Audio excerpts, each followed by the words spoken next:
And Parker stream for a Monday evening. Parker ain't nowhere to be found, but he's here. Hi, E. Hey, how come he's nowhere to be found? I don't know. He tends to be a few minutes late from time to time. He was so late yesterday. Yeah, look, we're not going to speak about late yesterday because at least he eventually showed up. Key and I were trying to do this show yesterday, just like this. Oh my goodness, excuse me. We're trying to do our show, and James hadn't shown up, and there were just problems. There were technical problems. The microphones weren't working. So he said, you know what, let's just end it. Let's not do it. Let's forget about it. So after 6 minutes, we walked away from the show. And as I'm saying goodbye to Key, whoop, James pops in. And James is like, hey, and I couldn't hear him, and that was the problem. So anyway. But yeah, James was like 10 minutes late yesterday. So who knows? All right, I have a very important question. It's a big question for you. And it's come in from a couple of different sources. Now, I'm not on Facebook, so I have no way of knowing this. Is today your birthday? No. Is tomorrow your birthday? No. When is your birthday? How about that? But I don't have one this year. Oh, I see what's happening. Oh, okay. I think I understand. Let's bring in James. James Parker is here. Look at him. Look at him. So, James, I'll catch you up. You haven't missed much. E and I are having a discussion. It has come to my attention, and I am so bad with this, and I hate this, and I wish I could be better at this. I mean, there's only like 5 people in my life whose birthdays I really need to remember. You know, there's only like 5 of them, and for some reason, I have never made an effort. Aside from my mom and my son, that's it. I know them two, right? Those are the 2 birthdays that I know: June 23rd and May 11th. So, James, I'm asking E, I have it on good authority that it may or may not be his birthday either today or possibly tomorrow. And James, he's being coy about it. Well, go No. look him up. There's no coyness about it. You just, at some point in life, you're allowed to, like, not have a birthday. I understand what you're saying. You are no longer acknowledging the passage of time as it pertains to you. But what would be the traditional day that people who love and adore you might want to celebrate in your honor? Not your birthday, but what might that traditional date be? Well, if it were possible in a year, this would, not be that year. James, can you help me with that answer? I'm not sure I understood that. I'm just Yeah, saying. so he's being an obtuse dick. He's turning 60, and I understand these landmarks are, they make you contemplate your own mortality, and that's not fun. And all the self-reflection that comes with it, that's not fun, especially for people who aren't narcissists and sociopaths, and we actually are capable of self-criticism. These things are tough. I just had a birthday last Monday. No one gives a shit, apparently. What were you? What were you? 46? Yeah. 46? I Yeah. just totally fucking guessed at that, man. That was just I'm glad. All right, very good. 46. All right, I'll be 54 in July. That's not really a big one. That's an in-betweener. That's an Erlocker. Is today your birthday or is yesterday your birthday? No, today is not my On birthday. what day is your birthday? Or I'm just going to look it up. Well, yeah. It is not today. What will and Facebook tell us? A-hole, say a date. Not today. I just said. I don't understand this. This does not. Look, we don't have to celebrate it. We don't have to talk about Tired it. of it. Tired of it. I don't do this game. Did you put him in the corner? Yeah, he's in the corner. I get what Hey, look, I understand. 50's hard. Well, whatever. We get older. But here's what I would say to him. He ain't like any other dude of his age that I've ever met. You know what I mean? I wouldn't say that he is, right out of central casting when they went looking for a man of that age. No, he's age ain't nothing but a number. He's a youthful spirit, and I think that's what we can all aspire to be. Well, look, as far as the aging goes, he should be pissed about it less than most people because we have the same amount of gray hair, and he's 14 years older than me. Yeah, that's what I mean. He doesn't. Right. He's holding up well. So Yeah. I mean, I would understand if this was. You know who else is like this? It drives me insane. Schwartz. Schwartz is like, he's a former underwear model, like back in the '80s, and he's still a good-looking man. He's a plastic surgeon, and they fret over. Well, I'm getting to be that age. I just don't. I'm like, dude, you look 45. He looks 45, 50. He looks maybe 50, but he looks like a cool 50. He looks like a 50-year-old who used to be in Soundgarden. You know what I mean? Like you get on his boat in his flip-flops, just a gentleman of leisure. It's not a bad thing. All right, we can bring him back. Thankfully, he can't Fine. listen to what we're So when's your saying. birthday, E?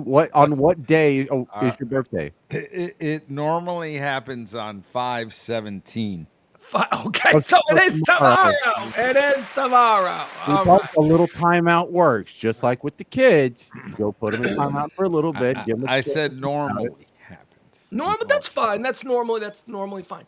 And I won't bother. You're Well, pretty much you're putting it out there. So I'm giving you. I have no. It's like Monopoly. You play Monopoly for a while. You get a get out of jail free card. You walk around. You walk around for a certain number of years. After a certain period of time, you get a no birthday this year. How do you handle this with a child though? Because for your kid, that's not going to be he's not going to ignore it. Your kid's going to say happy. You're going to have to acknowledge it at least when with Dom. Yeah. Are you going to deny Cam? What are you going to? I think as long as he gets a piece of cake, he doesn't really care. Oh, there you go. Oh, so there's a cake. Oh, look at this, James. Now it does appear that there is some formal celebration. No, there is not. I'm just saying as long as he gets a piece of cake from somewhere. All right, that's fine. Hey, James, how are you? I'm so sorry about the technical difficulties. You were quite the trooper. But I have no idea what you were saying, but Did you do anything? Or I don't know, you were there for a while I was like, wrapped in cables. Yeah, Emil's birthday is confirmed to be May 17th, 1963. So tomorrow he turns the big 6-0. And unless multiple court filings have the same typo, I can be pretty confident. He's got court documents. These are real. Right. Yeah. Yeah. They are. Well, you have such a unique name. It's really easy to find your ass. Man, I didn't know you've been to court this many times, bro. Mm. Life. I used to have a little spot there. Man, you know what? There was something that Bruce Kahn told me, because one of the cool things that not to be self-denigrating, but like a hayseed. I'm a guy from the middle. I'm nobody from nowhere. I don't have any strings to pull. But when you go work in a big time radio station in Dallas, you get to meet millionaires. And you think of millionaires when you're a kid as like the Monopoly man with the monocle, but you find out more millionaires are Mr. Drysdale from the Beverly Hillbillies, right? That's who you imagine. The top hat. Yeah, you're right, Mr. Monocle. Right, and look, I don't meet the trust fund baby millionaires. We all meet the businessmen, and most of these businessmen are self-made, or maybe their dad got it going and they turned it into something big, So it's not like old money. It's like all these new money types, and that was sort of that was something Bruce Kahn told me when he said, "Oh yeah, I'm sorry I missed." Whatever that was, we had like some remote. Hey, I'm sorry I missed that yesterday. I was in court. I was like, oh my God, what are you in court for? You get in trouble with DWI? He's like, no, I'm just being sued over some bullshit. And so I asked him, and it really was just some petty kind of business thing. And I'm like, well, that really sucks. He goes, oh, no. Let me tell you something. When you make a bunch of money, you're going to get sued. Period. That happens to everybody. There's a certain threshold that once you make a lot of money, you get sued. And like he was the first like real millionaire guy that I sat down with and had deep conversations with and actually fleshed this stuff out. And then every subsequent millionaire I met after that, and I'm using the term loosely, I'm talking about successful businessmen who may or may not. Rich guy. Rich guys, yeah. Every single rich guy that I've ever been close to has been sued. Yeah, it happens. I Just mean, you part just of can't life. avoid it. You can't avoid it. I mean, you can, but you're going to pay money. I've never heard of anyone avoiding it. So E is being a little bit vague here. I remember. Okay, so I'm gonna tell an E story now. So Sipman, maybe we should put him in the box. Yeah, let's put him in the box. So he doesn't bother me. This is James. We were at the Grammys one year, and we're in downtown LA. We're at the pool at the Standard Hotel, which is this fancy hotel in downtown LA. I mean, it was at the time it was the hot spot in LA, and we're staying there, so we get all kinds of access to things at this hot spot. And it's the Grammys, and it's Is also. there any reason we don't have the chat on? Sorry to interrupt. Oh yeah, we should definitely put the chat over. I'm sorry, guys, I didn't put the chat. So it's a very very hot spot. All for the Grammys are playing. This is like the Saturday night before the Grammys are on Sunday. We're at the rooftop bar of the Standard Hotel, and E stands there. He was a little drunk. I think we were both a little drunk. I think we were pretty much the whole purpose of that trip was just be drunk. And he stood there and he pointed at all of these buildings in downtown LA. And this is basically what happened to the chat? Something went wrong. Try reloading the chat. Hold on. Wrecking my story here. All right, let's see this. Sorry, well, we'll bring him back in. E, do you remember any of this when you stood and you started pointing at buildings and you said, that motherfucker is suing me and I'm suing that motherfucker and that mother, and he's pointing at US Bank and he's pointing at like I do. I do. Oh God, that was some funny times. Well, what it was,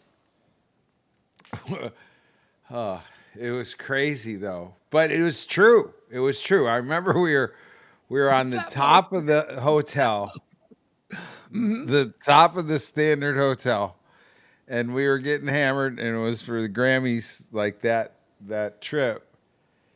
And I was just looking out, and you know how you look out like at the top of a building and you see the skyline, and then you see other buildings. At the time, US Bank was like the tallest skyscraper in LA at the time. And at the top of it, it said in big bold letters, US Bank, or maybe USA Bank, or whatever it was. Whatever bank it was you were US Bank.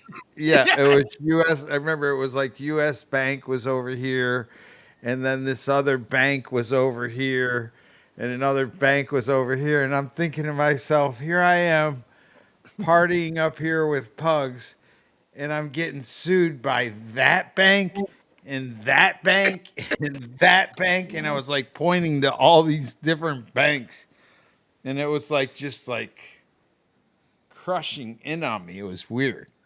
We seem to be having some kind of problem with the chat room now. I noticed it happened when you expanded the chat to you drug James in, and then you moved me around and you did some things. So that speaks to me that you're expanding the signal somehow, and then all of a sudden you start to get this glitching. All right. Let me test and see if this will go. Oh, it's not. Why is it merging? It says new comments will. It said hello, host. That's not in the married chat, right? James, right? You still don't see the mixed chat, correct? I do. I see the mixed chat. I see everybody's chat. Huh. I see Facebook and YouTube. Okay. Hey, Pugs glitching. I'm glitching. You were. 1, 2. Is it good now? No, you're fine now. Everyone has full bars. All right, good. All right, so James, did you want to talk a little bit about that little text exchange that was occurring during my noon show that kept interrupting my fantastic rant that I was on? I don't know if I was talking about Elon Musk versus Soros. I don't know what I was talking about, but all of a sudden, broop, broop, broop, and I'm watching this text exchange going on between my two partners here. What kind of life-altering education did your kids get today in school? They call it Barnyard Day in Bug Tussle. And so the elementary school gets to go through a tour from the high school FFA. Do y'all know what FFA is? Future Anal. agriculture. Future farmers of America. Thank you. Yeah. So the Navy corduroy jackets are just a staple of a certain rung of society. I wasn't an FFA guy, but my dad was, and so was my mom. They're want to be freaking cowboys, and not that to despair or whatever. I grew up on a horse ranch, so all this is kind of annoying to me. Even though I don't sound very respectful, I do respect all the freaking ag, and that's where our food comes from, all that stuff. But that being said, I do like going to exhibits because I really like playing with the animals. I like goats. I'm a big goat fan. If I had a little more yard here in my subdivision, I would get a goat. I didn't have enough of a yard in New Orleans to get a goat, or I would have. So I don't know. That's just something. Let me ask you something. What are your thoughts on pigs? I want a pig. Pigs are fun. Pigs are equivalent to dogs as far as intelligence and personality. That's what everybody says. They're like dogs. They're like having a dog. If you socialize with it, I think if you have a pig that just grows up in the backyard in a sty, it's not going to be like a dog. But if it's a pig you handle every day, it'll come up and rub against your leg. We had pigs when I was real young. I don't think you can have a pig if you eat bacon. Of course you can. Where you think your bacon comes from, sir? No, but you can have a pig as a pet if you eat bacon. Of course you can. I'm just not going to eat my pet pig as bacon. But I you can think eat everybody that has a cow has foregoes hamburgers? Come on, Emil. I would not have any pet that is something that I consume. You have fish. That's so noble. That's so noble of you, Emil. My God, it's like regular Jesus Christ up here, isn't it? What about fish? What about fish? Come on. No, I would not eat. I would not keep a fish that I would eat. All right. Well, you would not have survived in olden times very long. Yeah. I don't know. I mean, I understand the dilemma. It's why I don't eat chicken breast with scrambled eggs. That to me just seems like two things that. Well, if you can't eat it because of where it came from, how then can you eat it and be friends with it as a pet? No, it's just that the chicken and the scrambled eggs, a chicken breast with scrambled eggs to me seems like you're just eating the mother and the babies all at once. It's just very unappetizing. And that's not kosher, right? They're not allowed to eat two products from the same animal in the same setting. Yeah. So could you eat like a meatball mixed with veal? Oh my God, no. Yeah, no. What? You can't eat a cheeseburger because you're having both the cow and the cow's milk in the form of cheese. All right. So how long? No, I'm asking Pugs that if he could eat a meatball with veal. Could I do that? Yeah, I think I could. Yeah, I think I could. But it's just the egg and the chicken. Yeah, it is. Yeah, it is. It just for some reason it doesn't sit right with me. It seems like it's just not right. Mom, babies. James, so I want to get back to this this cool ass day that your kids had at school today. What kind of stuff did they learn? I saw that there were some roping dummies out there, and what were they learning to do?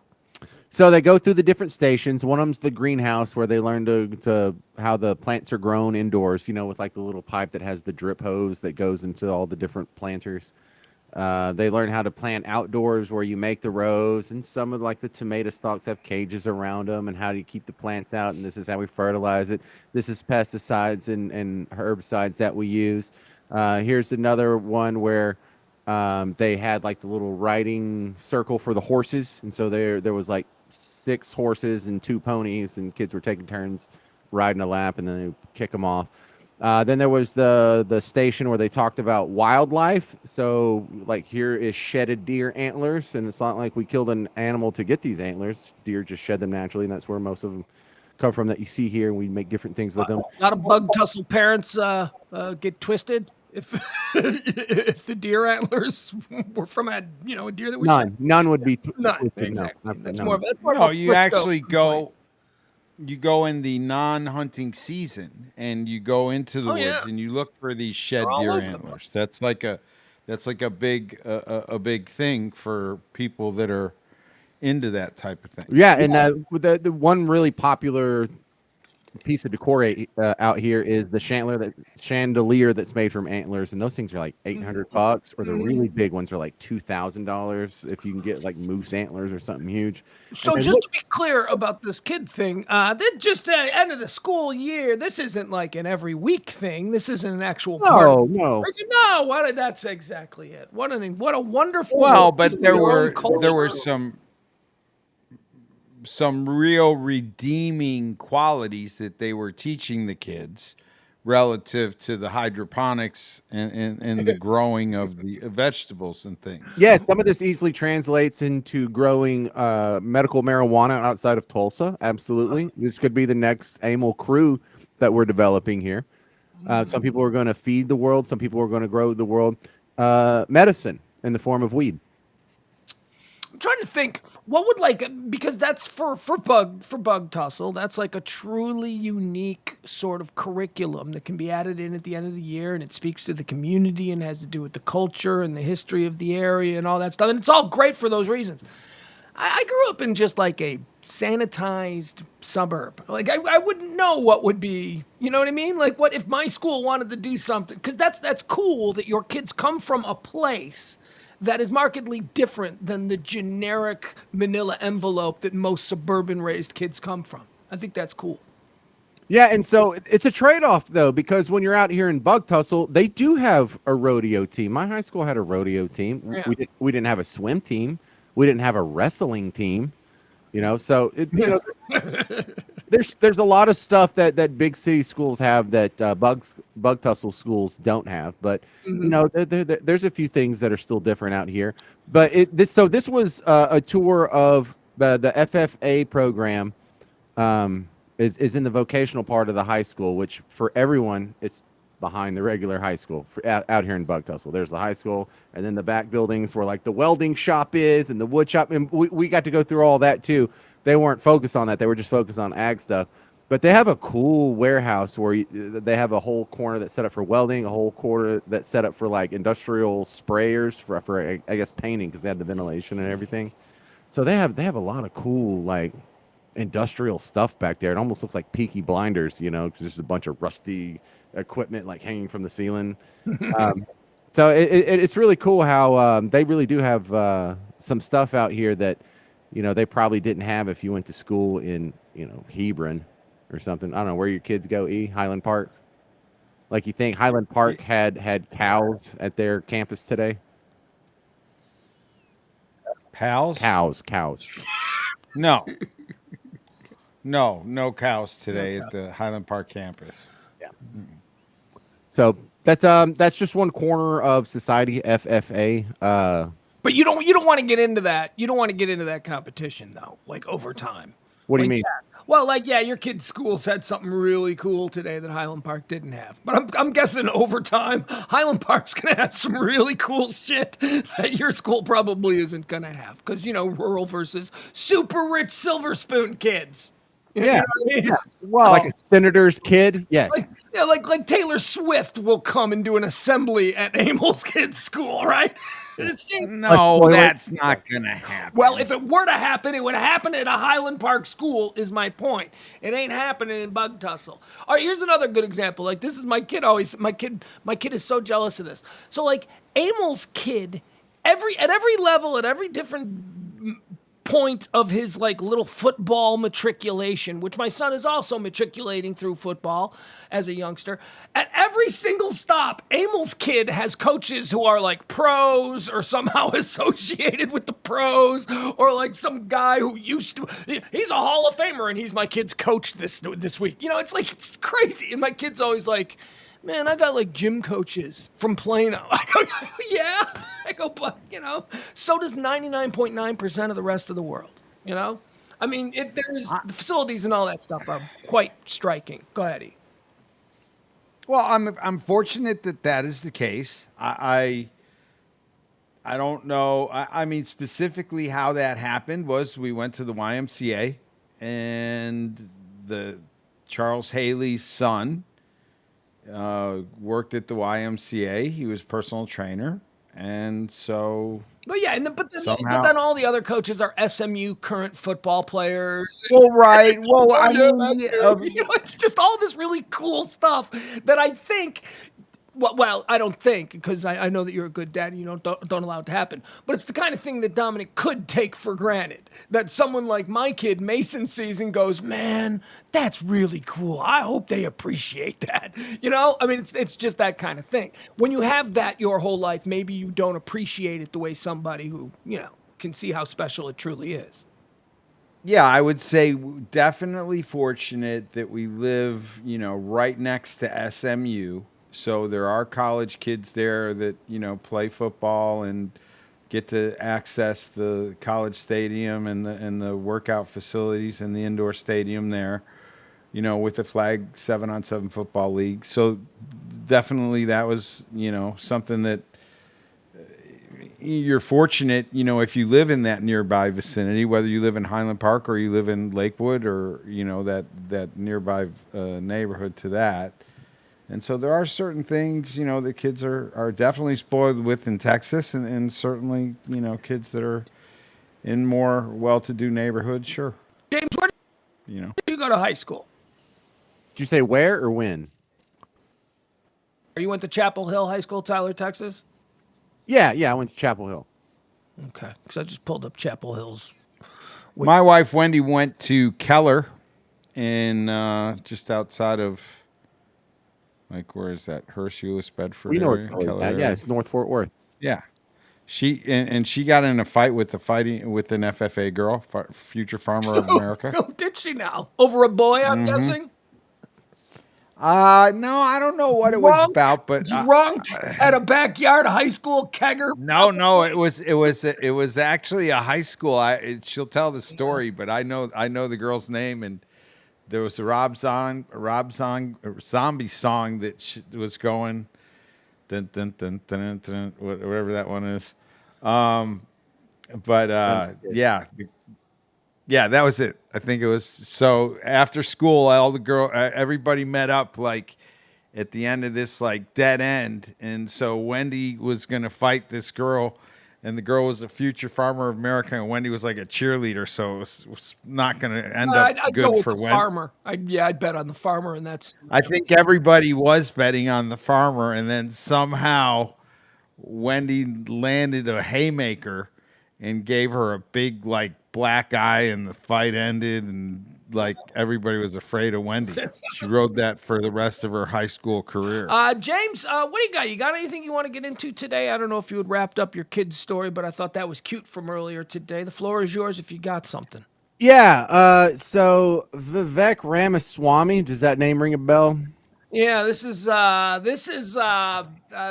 dude running for president, and let me tell you, he's got a great smile. Never disagrees with everybody, while disagreeing with everybody all the time, and is as smooth as silk. He's a minority, checks a lot of boxes, seems unflappable, has gotten sideways with a number of hosts because he'll do every show. He's gotten sideways with a number of hosts, and famously with Don Lemon. I believe he was the guy involved in the Don Lemon firing scenario. But he never loses his cool. And I just look at this guy and I go, okay, this guy is an arch salesman. But tell me about him. Why is he in the news? What did he do now? Do I have the right guy? Oh, you definitely have the right guy. You sound like you know more about him than I do. So I know that he's this sort of serial entrepreneur guy. Yeah. Made a bunch of money, and now that he's 37 and has money to throw around, I'm just going to run for president. Why not? And it sounds like he has no history in politics. He doesn't really seem to be that politically active until lately, because one of his little investment firms is like vehemently anti-ESG, which I'm slightly anti.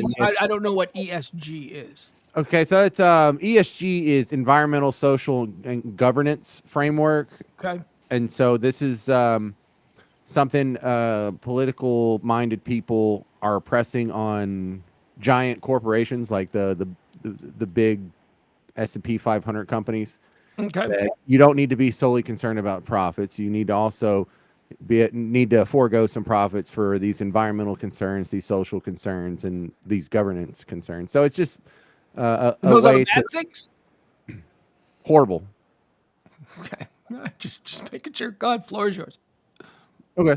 I'm with you though. This dude's too smooth, and while I admit I don't know squat about this guy, my spidey sense goes off whenever he does interviews because he is too Okay, smooth. right now. Wait, I Yeah. don't paint me in a corner here because he's fairly new to me. I've only seen him pop up in the last 3 weeks or so. But it is so odd that there is something about him that is so polished and seemingly so perfect. He's a minority, he's Indian, so I guess he would consider himself a person I of mean, color. that doesn't count if you don't have an accent. If you're an Indian that doesn't have an accent, Oh you're yeah, just a white okay, guy, all right? right. You're So in he's the got white that. category. He's got the private sector stripes. He's got all of that. He's a good-looking man. He's a young man. There's a vitality there, and he's new, which means that he doesn't have a history, which means he hasn't been hammered on by some news network for the last 4 years. So we can basically paint him to be anything that you want him to be. Now, what I love that you just said is that you picked up on it too. How is he this smooth? There is something almost phony about it all Yeah. that I just Yo, don't E, trust what's up? yet. E. Well, I'm rolling back to what James said. You don't think that corporations should scale back profits We for don't need to have an environmental environmental? debate. we don't. We're talking about what did No. he do? Yeah, he's not. He doesn't. You don't think that's a good idea? No. Well, look, generally, like ethereally speaking, yes, it's a good idea to forego some profits to not destroy the environment, but that's not what the ESG framework is. ESG framework is, well, if your company's not carbon neutral, perhaps, you should either invest that money on carbon scrubbers to go on top of your smokestacks or pay a fine to the government. So it's not really like, hey, we're just recommending these environmental concerns be addressed by these corporate entities. They're saying, no, screw profits. As long as it goes toward my political pet projects, you're allowed to lose as much money as you want without going. That's a bit reductive way of talking about environmentalism in general. A pet Yeah, I project? mean, Right, but it's not environmentalism in general. This is really about the fiduciary standard where the government holds these companies that say we have your best interest at heart. If they don't have your best interest at heart, you can go sue them and say, listen, they went and chased this wild rabbit hole and they put my money in something that obviously wasn't safe or suitable for what I was asking for. And so you can hold them to account for making very risky and dangerous decisions and lying to your face about what they're going to do with your money. The ESG says, oh, you can go blow their money on solar panels from China or this other project, as long as it fits with my political alignment. You're not being fair. Let me stop you there real quick because you can't just sue them. Can't just you the individual that yes, you technically can go down to the courthouse and you can sue them. But the only time that the individual ever has any kind of real chance at recourse against a big corporation is through a class action. That's the only way. So it's not just like if an individual has a problem, they can just go and sue. No, you can't. You have to wait years, sometimes decades. So go ahead. well, I think there was something actually that came out. I think I heard it was today, as recently as today, that with all these millions and hundreds of millions of acres that have burned because of these forest fires, that Canada, and has traced those back to, 80% of those were caused by companies that were in the Fortune 500. For their lack of environmental concerns that they were made aware of, that they just kept going and going and going. And this is all starting to, come of age now. The problem with this conversation is that there are way too many different avenues. There are way too many branches on the tree of it. So, look, we could spin off into any number of different concerns and things. So let's just move on. James, you were talking about, how do you even say his name? Pronounce it for me. Vivek Ramaswamy. I'm not sure. I think I'm saying that right. I'm just repeating what I've heard other people say. I know jack squat. Ramaswamy. Yeah, my Hindi's terrible. So the one thing that has caught my ear, though, and I hope there's a bigger discussion on, because I think he's sort of taking a half step in the right direction. This is what I like about these rogue candidates who have no chance of being president or whatever. But if they can just add something to the conversation, then it's worth putting up with this dude's, egomaniacal attempt to, right?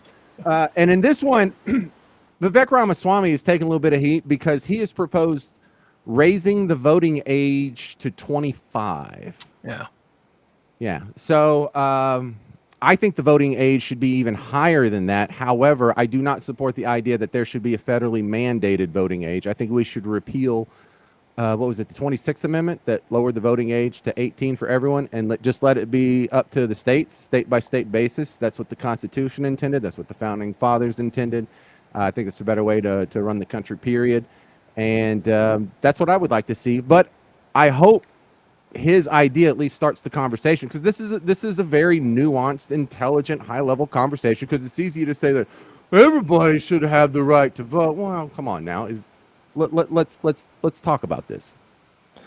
Couldn't disagree more. 18 is a federally guaranteed. Well, first of all, it's the line of demarcation between whether or not you can be any number of things, child or adult. So at that point, you become an adult in the eyes of the United States government, and you are entitled to all of those rights therein. 18, we can send you off to war and die. I know that's the argument you always hear, but you can't vote on whether or not, who the guy is that's going to be sending you to war. So look, and I understand why there are certain special interests out there that would like to see the voting age raised. It's because they're afraid of young people and new thoughts and new ideas. And that's always been the case. And it's always been alarmists who've been screaming this from the rooftops. And guess what? It's never really amounted to a hill of beans. Look at Richard Nixon. He was supposed to be run out by the youth vote, the 18-year-old college kids. He won in a landslide. I mean, this is not a real concern. And if you want to start taking things away from 18-year-olds, how about starting with the military? How about starting with, how about starting with an 18-year-old then can't be tried as an adult? Is that where we're going with this? Because if you're an adult, then you get to choose, or you get a say, just as any American citizen gets in who the president is. That's how I feel about it. E? I would add that you've got to go one further than that. If you're 18, you should be able to drink. I would agree with that too. Well, now, don't you come from the generation where could you drink at 18? Was it still legal when you turned? Exactly. I Yeah. was the last year. Mhm. I was the last year. Right after me, people had to wait till they were 21. And I didn't see that as fair then. I don't see it as fair now. I still think, if you're old enough to go fight for your country and kill somebody or be killed, you're certainly old enough to drink alcohol. Look, the government says this is when you're an adult. This is when you're a grown-up, fully privileged U.S. citizen at 18. So, I mean, I don't know how you make an argument that says that you are an adult, you can do all these things, but you can't have a say-so in who governs you. That does not seem. I mean, I think the smarter way of doing it would be moving the Army age to 21. And then not allowing people to drink. I think that would be smarter. I could see there were a lot of mistakes I made from 17, 18, 19, 20 in my early drinking days that I don't know that I would have made at 21, 22, 23. But possibly still yes, because once you start drinking, you still got to stumble your way through it. All right, so the idea that you get your full complement of rights, and that includes voting ubiquitously for everyone past the age of 18, is a relatively new concept in American history. In fact, that was not the law of the land when either one of you two were born. It happened between when Pugs was born and I was born. And we did go through the electoral process, and people seem to have the voting ages set at different heights for different states. There were some states that were cool with 18. There were some states that had it at 21. There were some states that had it at 25. And the fact that the founding fathers, the only time they put age limits on the democratic process was to put age minimums on things, like running for Congress, you had to be 25. Running for president, you have to be 35. And I think the best argument for raising the voting age is that, generally speaking, and I'm not saying everybody, but way more than half of people out there are smarter. And I want the voting age to be 30. Are smarter at age 30 than they are at 18. They make better decisions at age 30. You disagree with the way they think and the decisions they make. That's why. You are like a dictator. This is what a dictator would do. Nobody who is younger than me and thinks different than me shall have any say. That's crazy. Listen to how you sound. Is nobody checking you when you're running around in your life saying these things?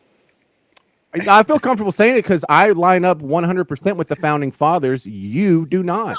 Are Okay, they and this is also dictators? The people who yeah, set up this system are no, dictators. The people who wrote the Constitution are no, dictators. Because no. I want to institute the country's laws the way they're written in the Constitution, not with this 26th Amendment that was passed in 1971. Because I thought it was a mistake. Because in the context, they were like, well, if the government can have this draft and make these people go out to war, then they should be able to vote. And they're like, fine, let them vote. No, the answer is, how about we don't have the draft anymore? I thought that would be a much better solution. Well, we don't. And I would caution you to lean heavily on the way our founding fathers thought when it came to age in their time. Okay.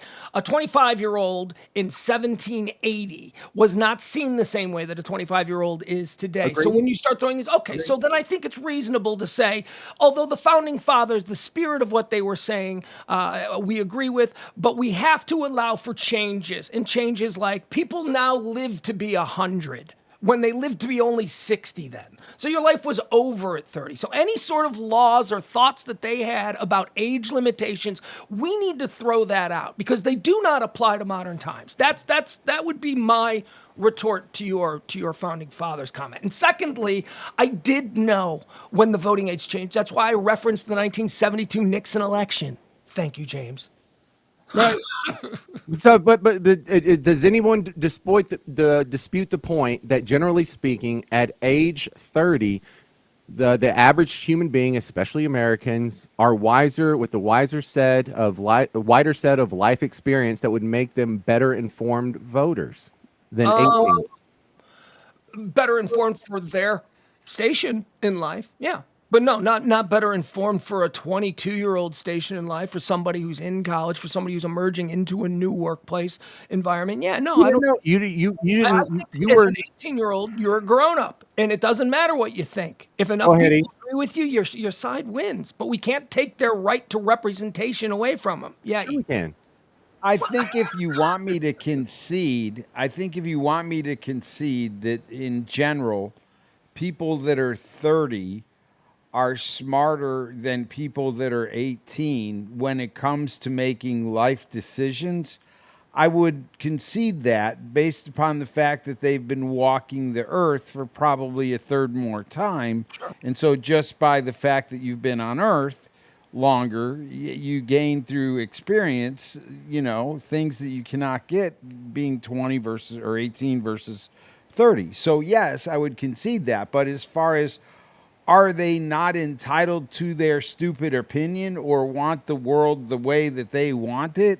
Vote? No, they're entitled to that, and you can't take that away from them. I just don't see that as being fair, even though I don't think they're smart at times.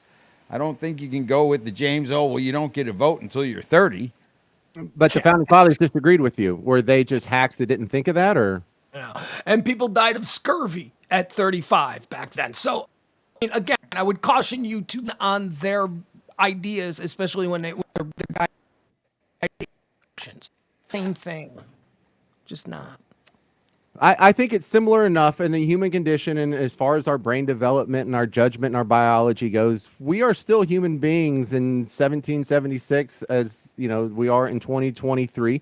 We become adults at around the same time. Maybe our level of maturity isn't on par with those that come before us, but that's a shortcoming of us, not of the rules that they made and of the society that they built. And I still haven't seen a solid argument on whether or not 30-year-olds are not. What are you pulling up over there? I'm sorry. 30-year-olds, clearly, everyone listening to this, as much as y'all rationalize it, whether you admit it or not, of course, 30-year-olds have more wisdom than 18-year-olds. Of course, 30-year-olds make better decisions. And if you're saying that, oh, I just can't even fathom the idea that 18-year-olds can't vote, that was the norm for all of this country's history until 1971. So to act like it's un-American or some violation of their very basic, decent human natural rights is just not the case. It's not written into the Constitution that you have the natural right to vote at a certain age. It's not even written in the Constitution that you have the natural right to vote. It's written in the Constitution that the states can go make it up, and the states already had age limits on voting. The founding fathers knew that, and they decided not to overturn that. And I think their wisdom is past that of the people who decided to change it in 1971. All right, E, It wrap it seems up. like a form of it seems like a form of slavery to me. If you're forced to fight or give your life for a country, Well, then get rid of the draft without and now make the argument. Sounds like taxation without representation to me, James. Get rid of the draft. We don't have the draft anymore. Now don't make have it. the Because I'm draft. not in favor of the draft. You are not forced to go fight and die for this country if we don't have the draft, and we shouldn't have the draft. Now we don't have the draft. Now make your argument. It's a volunteer army. You Right. join at 18 and we put a gun in your hand and we treat you like a grown-up to go die for your country, and you're Right. saying that they're not allowed to vote for their Yes. commander right, in I'm chief? saying I'm That's saying if the absurd. four, I I'm saying can't- there'll be if better the voters in 10 years. forefathers, Okay. but I'm saying if the forefathers created this that said, hey, you can't vote until you're 30. That's what you're saying happened, right? No. Well, the Is that- fathers I- left it up to the states, but at the time, most states had the voting age set at 25 or above. Okay, so 25 or above. So if the forefathers said you can't vote till you're 25 or above, did the forefathers also say you had to go fight for your country at an age of less than 25? They did not have. They did not have the draft. They did not have forced conscription, and they allowed people as young as 17 to fight. But they also did a sort of wink and a nudge. If you were 15 or 16 and you had fudge papers, they would let you through and fight. No, they didn't have any problems with kids. So, but if I was, say I was 17, 18, 19, 20, and I did not want to fight, was I forced to Absolutely fight? not. So was I looked at as a coward? No. Okay, come on. What are we doing here? What, now we're role playing? What if you were in the Revolutionary War? Let's move on. All right, now I've got a little piece here that I want to show. It'll be a nice sorbet. If in fact it works, I don't think it's going to work because I've already had a couple of glitches occur. I'm going to try and share something. We've got two people on the stream. It's probably not going to work. Let me see. Put here. Yeah, I can already tell because I shared it like seconds ago, and it's gone. All right, see, it's not even showing up yet. Yeah, you're down to one Now, bar. James- You're down. You look. Your connection on the margin is at red. Put the link in the Yeah, private chat. I'll pull There it up it on my screen and I'll share it. No, wait. But now it's green again. Now Oh, it I've got is. full bar. Yes. You do, you So do. I don't. This is what I'm trying to. Right. I'm trying to get through this. It's going to happen. I just want to see how long this. No, it's yellow again. Okay. All right. Hold on. Let me just try and get rid of. Oh fuck. It's green. Just hit play, bro. I. All right. So I don't know if this is going to play or not, but this is some award ceremony, and this is a girl with Tourette's giving, who's trying to award something. Could you people just hear me? I don't even know. Yes, a girl Yes. with Tourette's is trying to award Okay. something. I'm here to fuck. I'm here to. I figured if I didn't, why? Fuck. The best tits.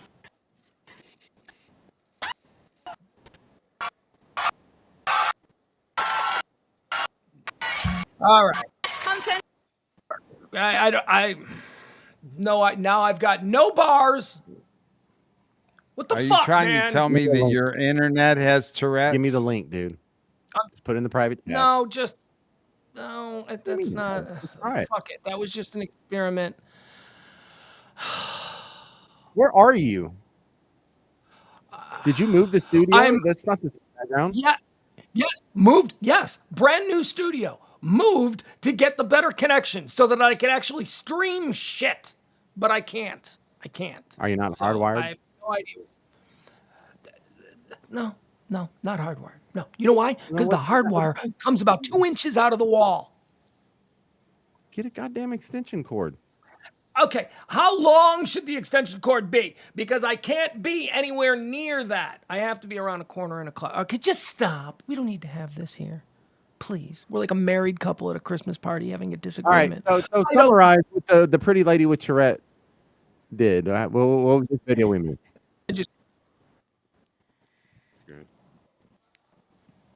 James. Yeah. You see those wires behind you? He needs one of those.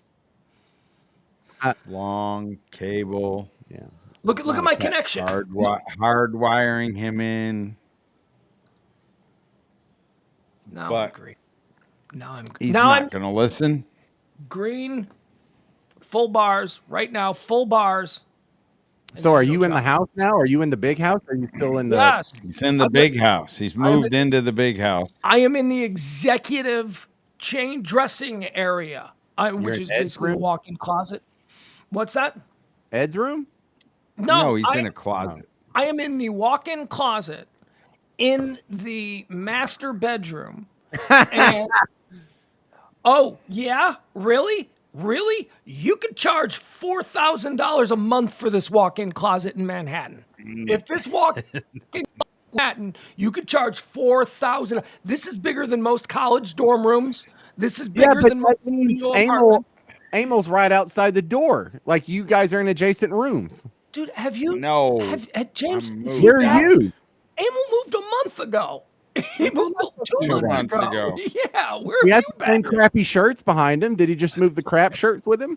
No, No, that's no. The first time I showed him off was in the new spot. yes. That was so. As long as he's had the crappy shirts hanging behind him, he has had it. All right, James. I do have something I wanted to talk to you about because I wanted to talk to you about this yesterday. How Because many houses do you have? It's just we don't need to go into it. But 4? yeah.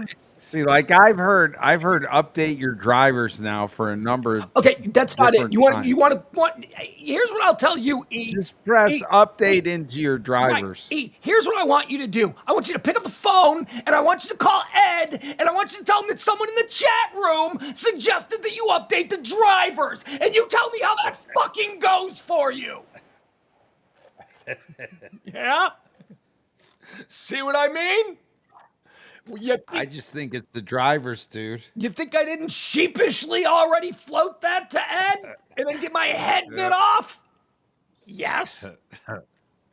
Well, Look, could be the drivers. This has got to be. Right now, he is banging his head against his giant floor-to-ceiling, high-rise downtown Chicago condo windows. Just boom, boom, like a giant blind pigeon crashing into the. All right, James, I did want to talk to you about something though, and I wanted to talk to you about this last night because it truly does affect you. Truly does affect you. Well, it affects me to some degree, although you make your money in this industry. The story broke yesterday. What's that? Playing with goats? Can't play with goats. No.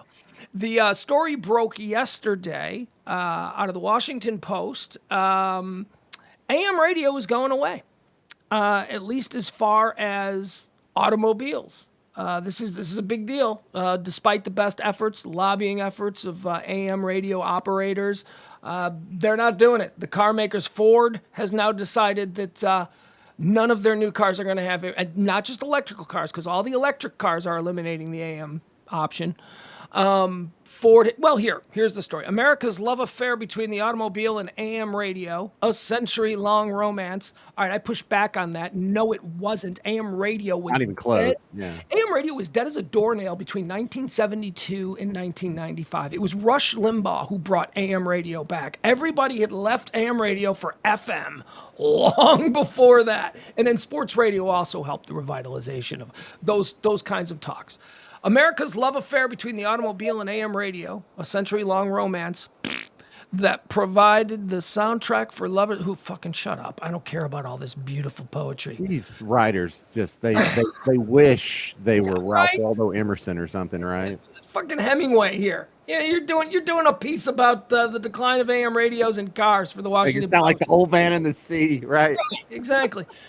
Automakers such as BMW, Volkswagen, Mazda, and Tesla are removing AM radios from new electric vehicles because electric engines can interfere with the sound of AM stations. And Ford, one of the nation's top 3 auto sellers, is taking an even bigger step, eliminating AM from all of their new vehicles, electric or gas operated. Some radio station owners and advertisers contend that losing access to the car dashboard will indeed be a death blow to many of the nation's 4,185,000 stations. The possible demise of a core element of the nation's delivery system for news, political talk, especially on the right, and they put that in there, and coverage of weather emergencies and foreign language programming could disappear.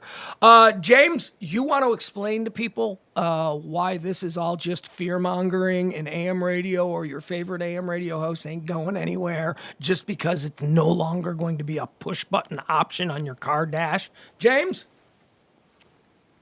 Well, no, I'm a little more fatalistic on the AM ban. AM's going away eventually, and I thought, to be fair, I have made predictions about this and been wrong in the future, so take everything I say with, a boulder of salt here.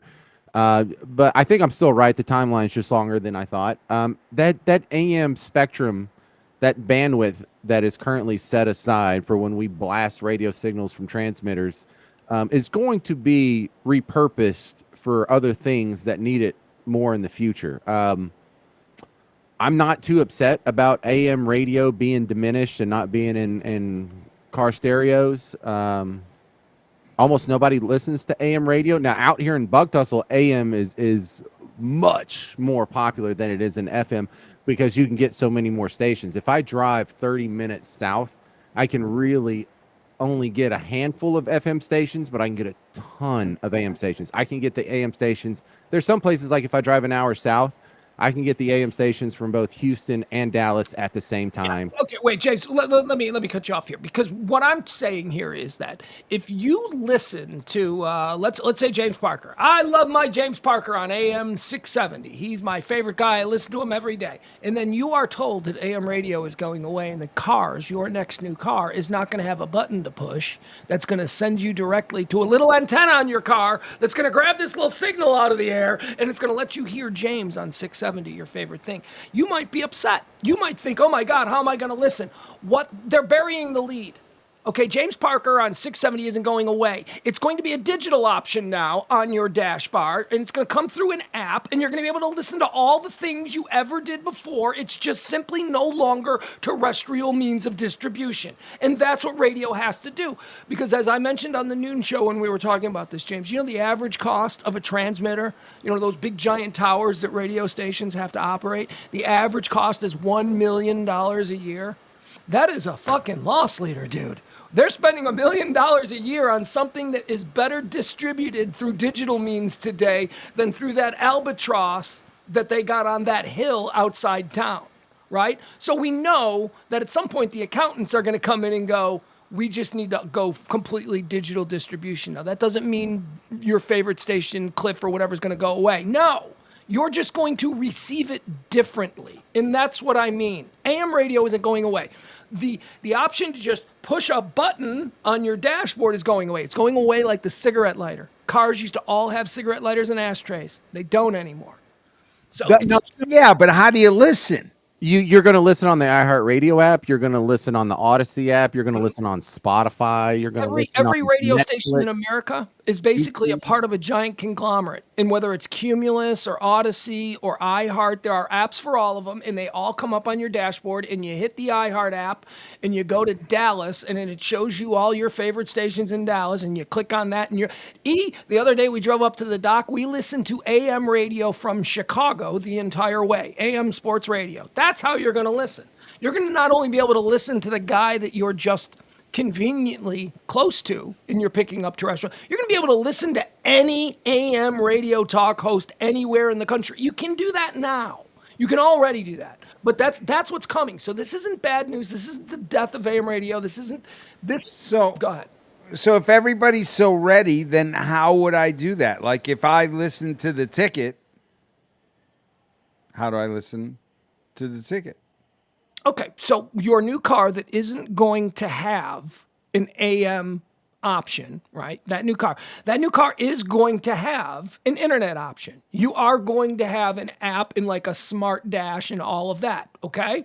So on that dash, you're just going to find out which one of these apps has the ticket, and they tell you, if you listen to the ticket, they say listen on the Cumulus app or whatever app they push you to, but they'll tell you. And that's how you listen. And it'll be awkward for a day or two, and then it'll become second nature, and it will be like nothing changed at all. Yeah, and so for Sports Radio 1310, the ticket, Dallas All Sports Radio Station, you can already go to the iHeartRadio app, which will be an icon on your dashboard.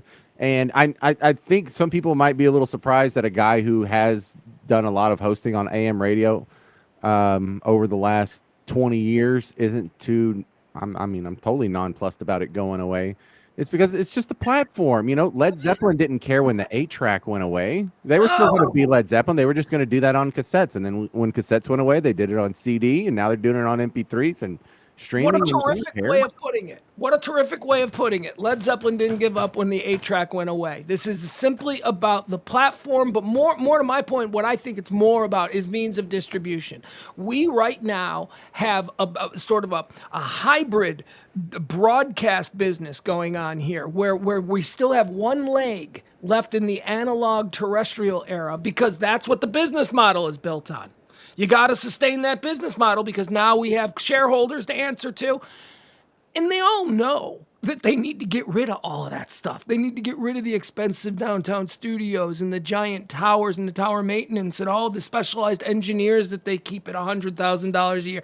They know that they can get rid of all of that and just hire some nerds and then just have it go out digitally to an app. They understand this. But what's that transition going to be? 6 months where they're not making budget? 6 months where everything, see, that's what they're afraid of. And that's why they are milking the terrestrial cow until it is absolutely dry as hell. Well, Because I'm much more bullish on the future of FM because the one thing that the consumer can't stand these days is static. And so the AM radio is absolutely unlistenable for music. So it's talk formats. but not on digital. But not on digital. Right, Digital right. AM So it's not a sounds problem. Stereo. No, Digital I'm AM agreeing is with beautiful. you. Yeah. Now, I, however, think in major metropolitan areas there is still a marketplace for a good FM signal because if they ever turn on the FM chips on their phone, on our phones, which I think they will, Yeah. then what is radio? Because we always think of radio in legacy terms. Like, this is how we discover music, and this is how I listen to Casey Kasem and Rick Dees and Wolfman Jack and crap. But what FM radio is going to be to my kids and their kids is this one-way playlist. So they don't have to go make their own playlist. They don't have to go like songs and then hear the same songs that they already liked over and over. There's still music discovery made by a guy whose job it is to go listen to all these new up-and-coming bands and then serve you the ones he thinks you'll like. And so there is still a value in that. It's still a very high-quality audio feed you're listening to, and it doesn't take up any bandwidth. You don't have to have a cell phone subscription. You don't have to have, a data subscription. You don't have to have a Wi-Fi connection. The only downfall is it's just one-way communication. They are talking to you. You don't get to talk back like all these other communication platforms, like the commenters over here on our Facebook or YouTube or whatever. That's the only thing you're giving up. But in exchange, it doesn't kind of get your bandwidth, your plan. It probably takes up less energy on your phone. And so there are some advantages to it that I can see FM still surviving, but only in densely populated major metropolitan areas. AM is dead soon and should be. AM as a means of terrestrial distribution. Yes. Agree with that. Yes. And you believe that even though all of the issues that differentiated FM from AM, when AM now becomes available digitally, those differences are gone. The stereo and the sound and all that. You can now have legacy AM stations revert back to their rock histories. Well, yeah. Well, if you want to go to the digital platform, we compete just as well with these legacy. Well, no, because we don't have the marketing budget. No, we don't have the marketing budget, but as far as like quality of content or whatever, Sure, there's not a whole lot of talk shows that are better than what you're listening to right now. I'm not saying we're the best, but we're better than 90% of them. Yeah. E, any thoughts on all of that, or should we just wrap this up? Well, I mean, I think a lot of it, has to do with exactly what James is saying. All right, very good. All right, we're going to wrap the show up. Thank you all. Tomorrow is his birthday, although he ain't celebrating it. You best believe we will be. You know what would be good for Emil's birthday is just if we went over so many of these dockets, these court dockets from Emil. I think that'd be a fun way to spend his birthday. There's all kinds of. That would be fun. Man, you could piece together a Netflix series from these pugs. I've been kind of having some other. Stayed it for 20 years. There's a movie here. There is a movie script here. Yeah, I thought my life was interesting. Well, Bulls are mega interesting. Congratulations to your San Antonio Spurs. They've landed the top pick in the NBA draft lottery. They'll be signing once-in-a-generation phenom Victor Wembanyama. I watched that tonight.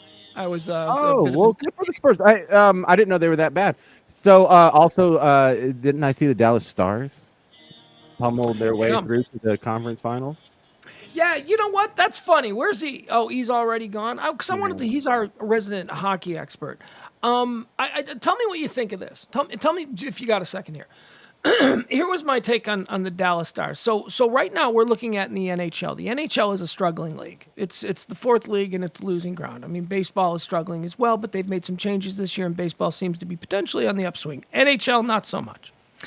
The NHL, we are looking at a Stanley Cup Finals here, a Western Conference and an Eastern Conference. And here are the teams that are involved. In the Western Conference, you have the Dallas Stars and the Las Vegas Knights. Right. In the Eastern Conference, Traditional hockey powerhouses, right? you have the Carolina Panthers and the Florida Panthers and whatever Carolina. I don't even know what they are. Hurricanes. There you go. They're Okay. all south of the Mason-Dixon line. Like they're in places where it doesn't snow. Right. It's not exactly Boston and Toronto, right? It's not. That's It's embarrassing. This is It's hilarious. not embarrassing. It's not. It might actually be a good thing. And here, let me lay this on you, because I believe that this is the Dallas Stars Stanley Cup. I don't know if they're going to win it. I don't know. I think they should win it. I think that the forces, the powers, whatever it is that out there, I think they're all lining up to say that the Dallas Stars win the Stanley Cup, and I'm going to tell you why.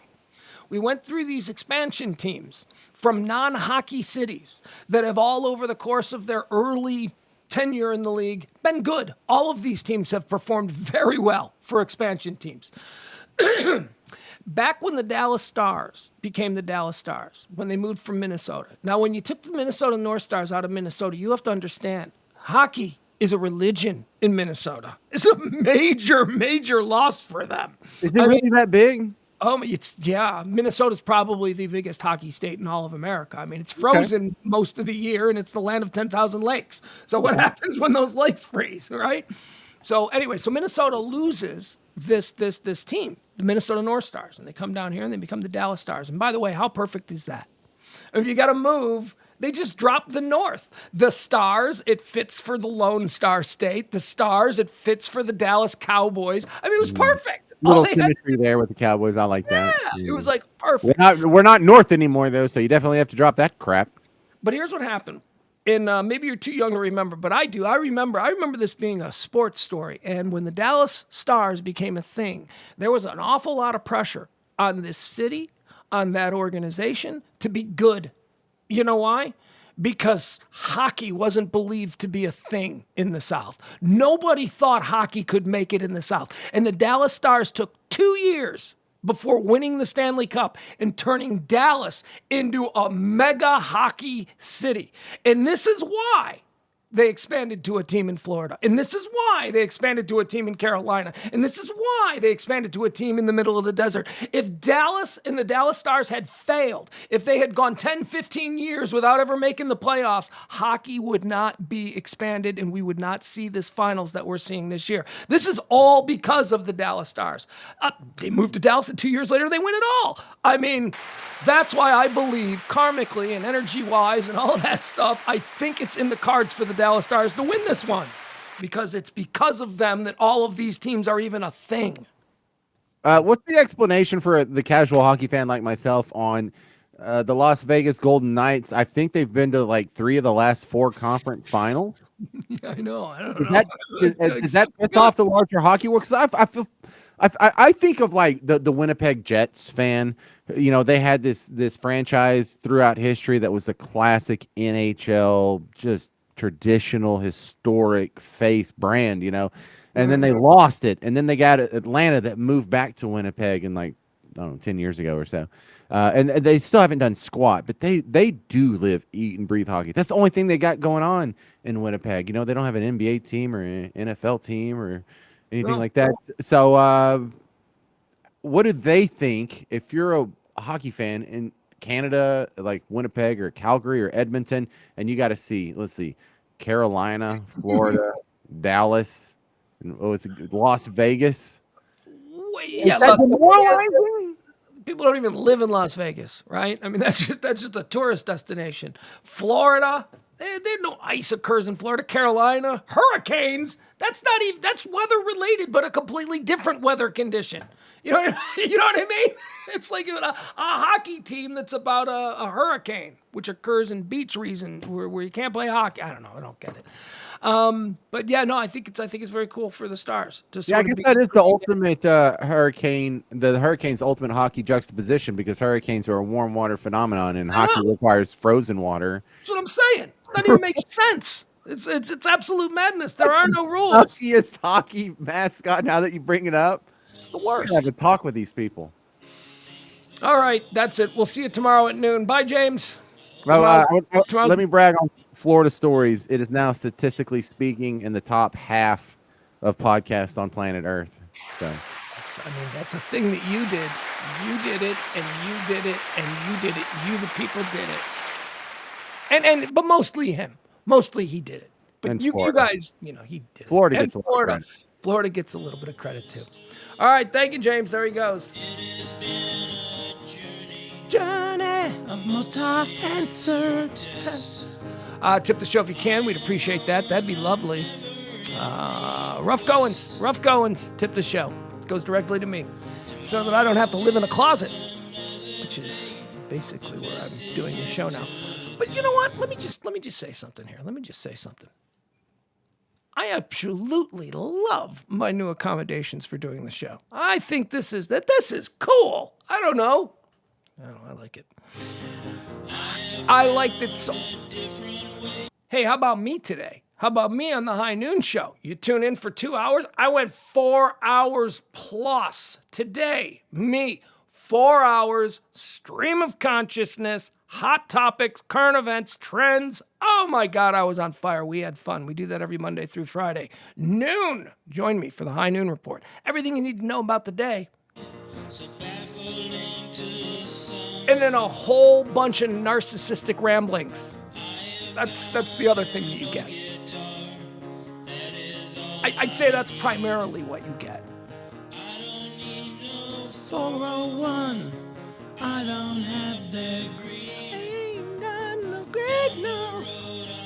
I could be a black lady's background singer. I could. The confidence, the love. I could do that. I'm good. I have talents. Bye, everybody. See you tomorrow. The best is yet to come. I have found a different way, so baffling to some. I can smile.